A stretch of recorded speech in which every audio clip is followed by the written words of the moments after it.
আমার কর্মজীবনে অনেক প্রজেক্ট করেছি, অনেক প্রজেক্ট দেখেছি, নিজেও করেছি, বাস্তবায়নও করেছি, কিন্তু আজকের এই কর্মসূচিতে আমি একটু ভিন্ন অনুভূতি পাচ্ছি। এই অনুভূতি আমি কোনোদিন পাইনি। বহু কাজ করেছি, কিন্তু আজকের মতো যে অনুভূতি, যেটা আমাকে মানসিকভাবে আমার রাজনৈতিক জীবনে আমার যে কর্মকাণ্ড তার মধ্যে এটি একটি মাইলস্টোন হিসেবে আমার জীবনে থাকবে। সরকারের দায়িত্ব নেওয়ার 1 মাসের মধ্যে এটা বাস্তবায়ন করা। সবচেয়ে বড় কথা হচ্ছে যে বাংলাদেশে কোনো প্রকল্প বছরের পর বছর বাস্তবায়ন করা যায় না, কিন্তু লিডারশিপ, নেতৃত্ব যদি ঠিক থাকে, নেতার যদি সদিচ্ছা থাকে, যে 1 মাসের মধ্যে বাস্তবায়ন করা সম্ভব, এটা আমরা প্রমাণ করেছি ইনশাআল্লাহ।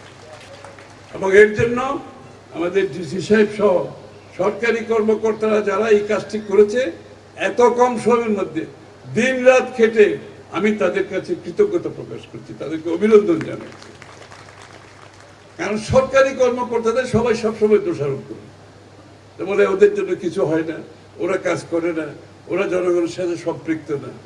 এই প্রকল্প তো প্রমাণ করেছে সরকারি কর্মকর্তারা জনগণের সাথে সম্পৃক্ত হতে পারে।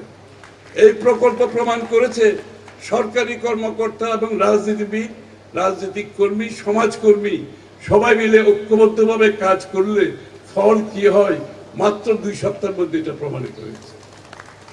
এবং এই ধারা অব্যাহত থাকবে।